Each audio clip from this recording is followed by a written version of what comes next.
Hi there, my name's Rich Price. I ran an OCD support group called Only Ford OCD in Gloucestershire. This is a sort of trial run at putting some videos together to put on the internet for people with OCD to start with, and depression and anxiety and that kind of thing. But as more people get involved, perhaps we can start looking at all sorts of other issues. But like I say, I run a support group in Gloucestershire for people with OCD. And yeah, we're just putting some videos together, so hopefully people can download them and or watch them online and take something away from them. Perhaps you're suffering from OCD or depression, anxiety yourself. Perhaps you're someone who's living with someone who's suffering with one of these conditions. So yeah, I think basically OCD has been getting quite a lot of coverage in the media. It's becoming more sort of common to be put in programmes and documentaries on the television, but I think it's still something of a caricature of the actual condition. I think people generally think that OCD is something that it's a bit quirky, and that someone with OCD perhaps just likes to wash their hands or likes things particularly clean. When in reality it's not like that at all. It's an extremely debilitating disorder. The World Health Organization have actually put it within the top 10 most debilitating disorders. You know, it really is a bit of a monster of an illness. So I suppose I could just start with explaining a little bit about what OCD is. Even people who are suffering from this disorder don't always necessarily really understand exactly what's happening to them. So OCD is made up of two parts: obsessions and compulsions. Now, obsessions, and let's get the definition of obsession right straight away, because it's not the same as someone who's obsessed with Manchester United or something like that. You know, someone who's, you know, obsessed, you would say they're obsessed with them. That's completely different. That's something that the person who's obsessed with that particular topic actually really enjoys. Nor is it in any way like someone like a stalker who's obsessed with a particular person, and they follow them around and they take pictures and that kind of thing. So it's nothing to do with that either.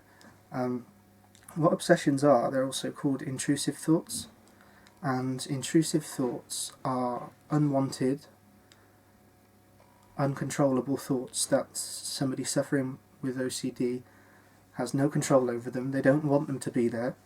They're very often the opposite of the person's morals, which is obviously very, very upsetting, and they're very vivid in the person's mind. You also get a lot of imagery in your mind's eye along with the intrusive thoughts. And like I say, the person suffering has absolutely no control over these thoughts. They can't make them go away. And then the other part of OCD is the C, which is compulsions, which is any attempt that the sufferer makes to neutralise the thought, or to get the thought to leave, or reduce the anxiety that they're experiencing as a result of the thought.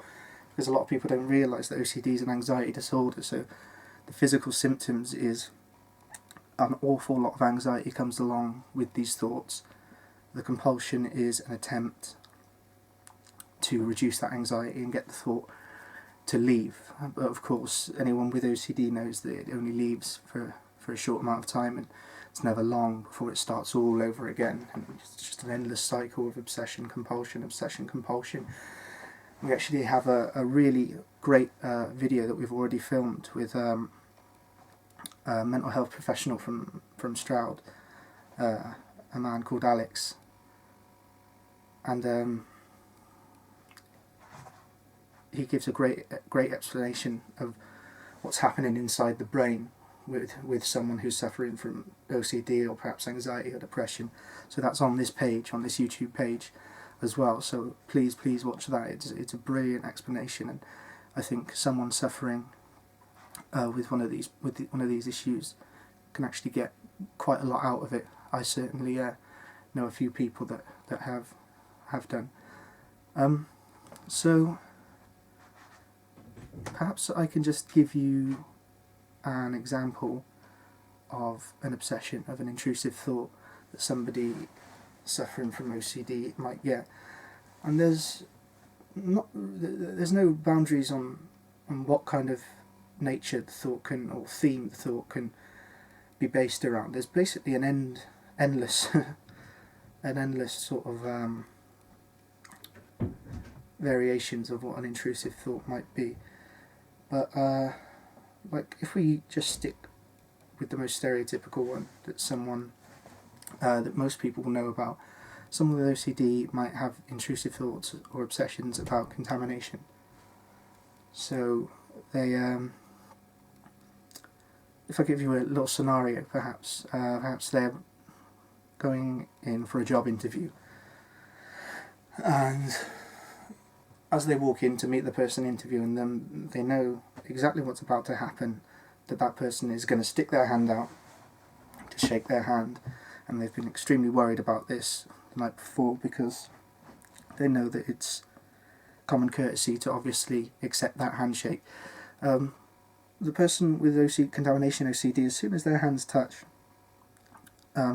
they will not be able to think about anything else other than the fact that their hand is now contaminated and that they're perhaps going to become very sick if they don't wash their hands very quickly. They won't be able to focus on what the interviewer is saying. Their anxiety levels will rise through the roof, okay? You know, from something as simple as a handshake. I think if any normal person, if I give you a scenario, how you would react if, say, you were bitten by a rabid badger or something like that, okay? It runs out of the bushes and it's all frothing at the teeth, green, obviously very, very infected, and it gives you a big bite on the leg. You are going to be extremely worried about infection or what possibly you could have contracted from that bite. So you would feel that terror, that anxiety, and worry, and you would, quite rightly so, want to react to it. You would want to do something about this situation. You would want to get to a hospital. You would want to get yourself checked, get yourself cleaned up. So the person who suffers contamination OCD might feel exactly like that from something as simple as a handshake. Okay, so needless to say, the anxiety rises in the interview. They run out in panic, and they can kiss that job goodbye, I suppose. So now they want to react to the obsession, and so they indulge in something called a compulsion. And so stereotypically, the one that most people know about is they would then run to a bathroom and they would need to wash their hands, and the way they wash their hands is not always logical. It's irrational. They may wash from anywhere between 5 minutes to a couple of hours. They may have to wash in a certain order, certain fingers in a certain order. They might need to wash their hands a certain amount of times. There's no real... It's not one size to fit all. There'll be different systems for different sufferers. But the aim is to wash their hands until they feel what we call just right. The anxiety subsides. They feel that the contamination is no longer on their hands, and they can move on from the thought and go back to normal, as it were. But of course, it's never long until they touch something else, or something else triggers a fear of contamination. So that's the sort of stereotypical idea, but it really can be about anything. Obsessions, they tend to be around danger, things that are unpleasant.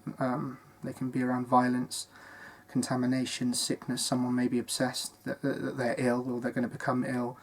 Perhaps, like what we call a hypochondriac. They're constantly getting these intrusive thoughts that they have cancer, or that they have some sort of sickness. They're going to contract AIDS, or all the worrying things that we sort of see in the news, really, that we're constantly reminded of. These tend to be the things that someone with OCD will have intrusive thoughts about. They can be around religion if you're a religious person. They can be around sexuality and taboo subjects and perverted subjects that we don't like to think about. Unfortunately, some people with OCD are forced to think about these things. In no way do they enjoy them. In no way do they want to think about them. They're the very opposite of the person's morals. People with OCD tend to have good morals. They tend to be people who care, people who worry about themselves and about other people, how their actions affect other people. So, with regards to what you can do to try and help yourself if you're suffering from these kind of things, obviously I have to always say the very best thing you can do is get to your GP. Get to a support group, like one of my support groups. They're great. You meet people going through the same issues. It can be a big help. There are charities out there. One that I work closely with is OCD Action UK, and they can offer a range of information and support. Get to your GP and let them know. But I do understand that it's difficult, because when you get to your GP, unfortunately there's no cure for depression, anxiety, OCD. We simply don't understand enough about the brain to make these things go away simply. It can be very demoralising for a person to go and see their GP,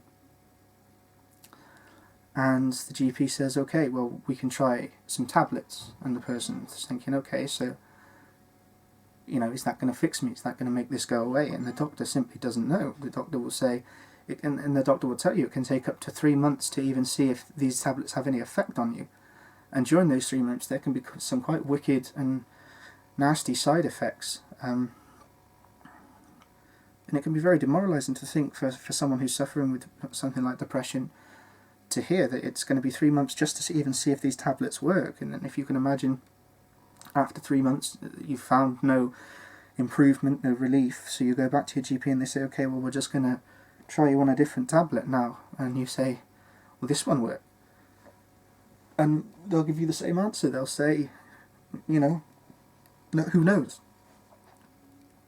We'll have to wait and see. And it could be another 3 months before they have any effect themselves. So it can be very demoralising. And of course, doctors are always very happy to hand out tablets. Unfortunately, the thing there's not enough of is therapy being offered, cognitive behaviour therapy, because that's absolutely key to dealing with something like depression or OCD or general anxiety, paranoia. All these disorders are so closely related, and they often merge and cross over. Someone with depression may end up having sort of obsessive thoughts, that kind of thing.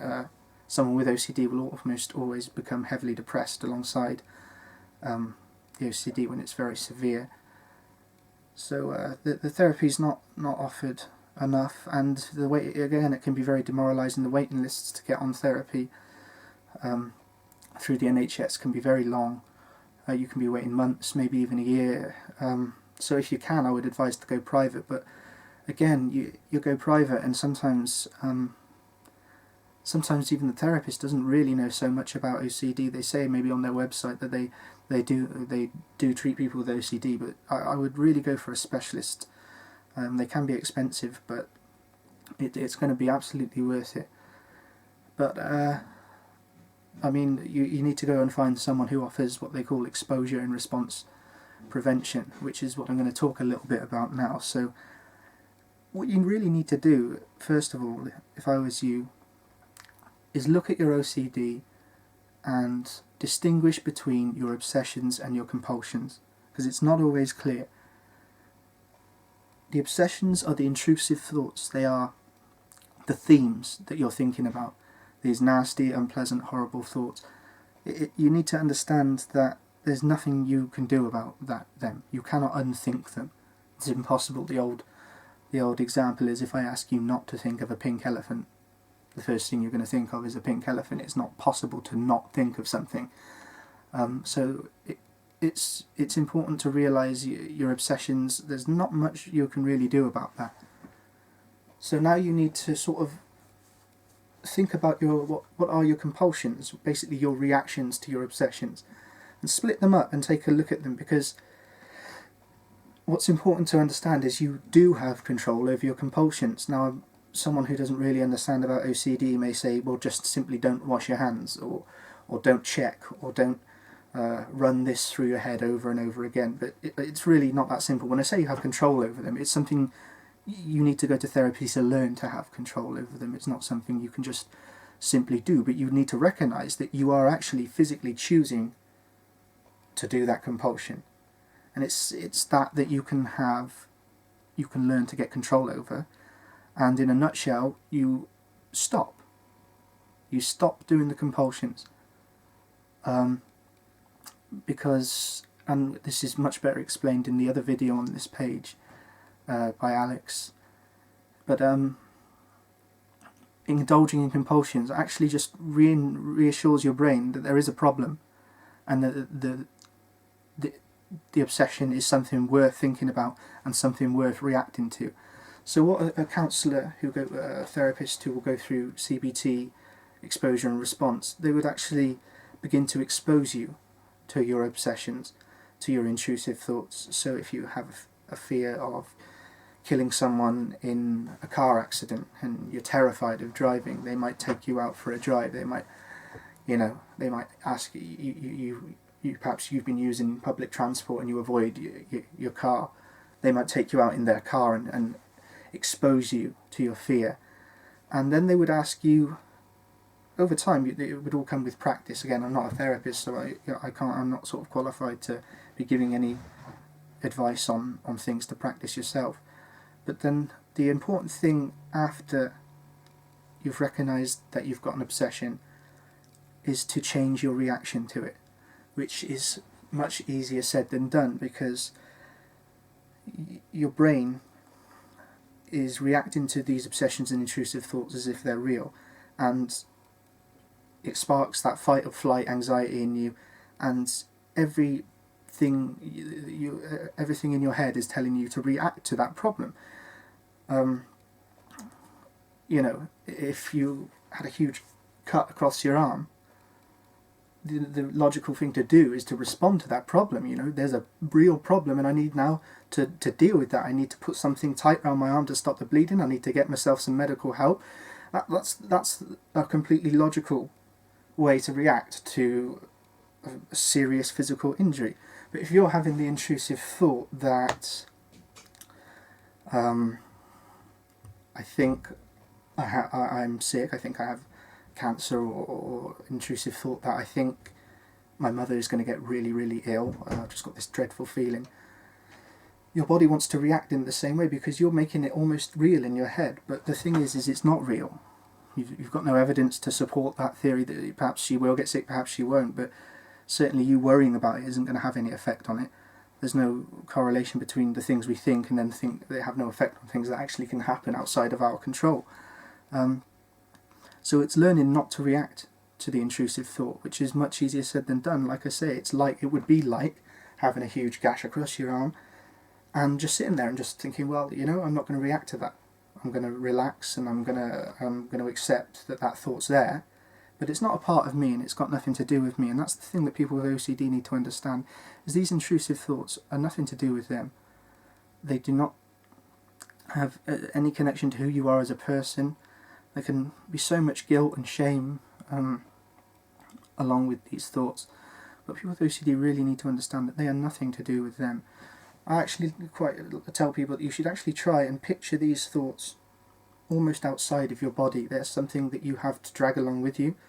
There's something that you have to witness and look at because you have no choice. They're thoughts. You can't get rid of them, but you can change the way you react to them. And I'd like to talk a little bit now about probably the most a compulsion it sort of hides. You don't really see it for a compulsion, but I think it's one of the actual worst in OCD, and I think most people with OCD and also people with depression and anxiety will be doing, and that's something called ruminating. Rumination is the voice in your head that you can control.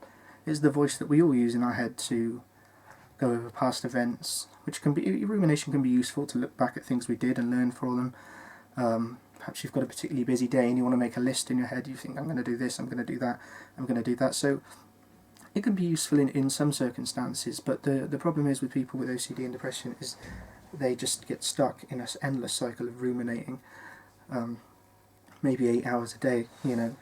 And ruminating is anything you do, anything you think about in reaction to your intrusive thoughts.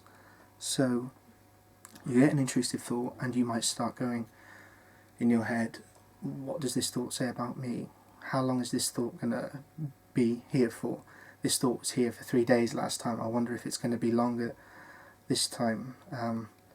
I wish my life could go back to the way it was. I wish none of this had happened to me. Endlessly trying to figure out what's going on, basically, because again, it's a logical response. You've got a problem, you're trying to sort it out, but you were never ever going to fix it with ruminating. You really need to think, is going over this again and again actually going to change the outcome? And the answer is always no. So if you can practice to stop ruminating.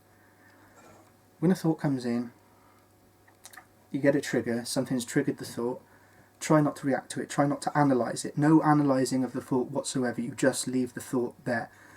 It's not pleasant to leave it there, and at first it can be more unpleasant to not ruminate, because then you're focusing on the particularly horrible thought that has come into your head that you simply can't get rid of. And again, you want to get rid of it, so you try, and the natural way that almost feels right is to ruminate, to try and analyse that thought. But I would urge you to stop. Practice stopping as soon as you notice you're ruminating. Just cut in. As soon as you realise you're ruminating, stop yourself mid-sentence in your head. When you realise that you're going and analysing something, as soon as you realise, just stop, blank, and just leave the thought there in your head. Because what you need to do is, when you're ruminating, you're attaching meaning to the intrusive thought. You're making it seem more important than it really is. If we only remember our very best times and our very worst times, if I ask you what you were doing, on your last birthday, you'd probably be able to tell me. We had a great time. We went here, we went there. If I asked you when was the last horrible thing that happened to you, you'd be able to go over the horrible and sad times, because although they were sad, they were important. If I ask you what you were doing, 5 days ago, 12 o'clock, you probably wouldn't be able to tell me, because there's no attachment to what was happening at that time. So we can only remember the times that we've attached meaning to, and that's the problem with compulsions, especially rumination. You're attaching meaning to those intrusive thoughts. What you need to do is just sit with the thought, leave it there, and carry on doing what you're doing as best you can. You're not going to enjoy the activity that you're engaged in as much as if the thought hadn't come. But as much as you wish the situation to be different, you can't wish it away. It's happened now, and I'd carry on with whatever you're doing. Acceptance is good. Accept that you're not going to enjoy what you were doing as much as if this thought hadn't come, but it's come now. So I'm going to leave it there, and I'm going to continue to do what I'm doing. And I promise you, if you practice this over time, the intrusive thoughts will start to fade away. It takes. There's no one size to fit all. Again, it's going to be difficult. People really struggle with this. It feels right to ruminate, but the research and the testimonies of people who've gone through these things is right there. That as soon as you start to stop attaching meaning to your thoughts, over the coming months, they will start to lose the gravity that they hold over you, the weight that they hold over you, the intensity when you have these thoughts. And then something very, very important will happen, and you'll start to desensitize to these thoughts. And that's absolutely crucial. When these thoughts come in, they're scary, they're upsetting, but over time you practice to stop ruminating, to stop reacting to them, and your body doesn't feel as threatened by them anymore. Your mind doesn't feel as threatened by them anymore. So this scary thought comes in, perhaps, when I'm driving, perhaps I would cause a car accident and a whole family could die. they have children and this kind of thing. A horrible scenario. I mean, that's a dreadful scenario, but it's so crucial when you have OCD to learn to desensitize to it. Now, that doesn't mean you don't care about it. That doesn't mean that suddenly you would ever become so desensitized that you enjoy these things. It's detaching yourself from the horribleness, the horrible nature of the thought, detaching yourself. And let me give you a little example, because there's plenty of professions out there that have to deal with horrible situations. If you think a paramedic, having to pull people from car wreckages and fires and all horrible accidents, you imagine the first time you see sort of a severe injury, someone's guts hanging out, a real write-off on the motorway. It's going to be terrifying the first time, second time, third time. Once you've been doing it for 10 years, you'll be desensitized to seeing these kinds of things. It doesn't mean that you won't care, you won't be saddened by what you see 10 years down the line. It'll still be horrible. You'll still know that it's horrible, that an accident's happened and that people have lost their lives, but you'll be less shocked, and you'll be able to probably be able to sleep that night much easier than maybe the first couple of times you go home and you can't sleep because you've seen something horrific. 10 years down the line, it's not going to be that way. I'm not saying that OCD to desensitize takes 10 years. It takes a lot less than that. If you practice this, not reacting to your thoughts, you become desensitized and you can sort of detach yourself from them. And then over time, they just hold so much less weight over you. Acceptance is a good thing. Acceptance can do a lot of good as well, to accept that you have this problem now. There's no cure. There's no reason why it shouldn't go away. For lots of people, they suffer for a short amount of time, or perhaps a year or something, and there's lots of cases where it just seems to disappear because we simply just don't understand how the brain works. But acceptance is good, to accept that your life perhaps won't be as good as it was before these issues started, ever, but you can certainly work it back to a point where your life is very much worth living. There's plenty of testaments out there. You can talk to people, you can find them online, stories. If you get yourself some therapy, and you get yourself, if you need the medication to help you alongside that, things will improve. But accept that you've got an illness, and it's not going to be easy, and it's going to come and go. They say OCD, I'm sure anxiety and depression's the same. It comes in waves. It tends to come on if you're going through a particularly stressful time. There's lots of things that can trigger it. And when it comes again, or you're going through an episode, you need to say, okay, I know what to do. I need to, with OCD specifically, I need to not react to my thoughts, and try and not perform compulsions if I can. Try and leave the compulsions and deal with the anxiety, because the more often you do that, the less time the anxiety will be. 5 times down the line, I haven't done a compulsion, and it will eventually all fade away. So, yeah, that's just a sort of a brief summary of OCD and anyone suffering. A couple of things that they can try there to try and improve things. But like I say, there's charities out there, OCD Action UK. Get onto, there's help out there. So get onto your GP, find an OCD specialist therapist who performs exposure and response, and they'll take you through it, and they'll show you how to manage this condition and to get control over it and get control over your life again. But yeah, these videos, I mean, it's literally just me with my mother's camera right now, but there's talks with Gloucester City Council who might be interested in getting involved with some funding, and perhaps we can get some more experts involved and cover all sorts of different topics to do with mental health, because it's important that we start talking more about it now, because it's affecting so many people now in this modern sort of society that we've created, this rat race of just constantly trying to keep your head above the water with debts, making sure you're fit to go to work and all the stresses of life, people are starting to crack up, and these conditions are starting to really take hold over people's lives. And I mean, another important topic that I want to investigate further down the line is substance abuse, because we've got a lot of people self-medicating now because they can't deal with the stresses of life, so they're using substances to try and help them get by. And then of course, for so many people, the addiction just sends them into a complete spiral down to where they can't really exist in our standard society. They can't work, they can't do all the things that they should be able to do. So that's another important thing, something that I'd like to look at. But yeah, like I say, the other video on this page is great. Please check it out, and just keep looking back, because in the coming months, hopefully we can put some more together. Look at maybe some other topics, get more professional people involved to give talks and advice. Okay, cheers.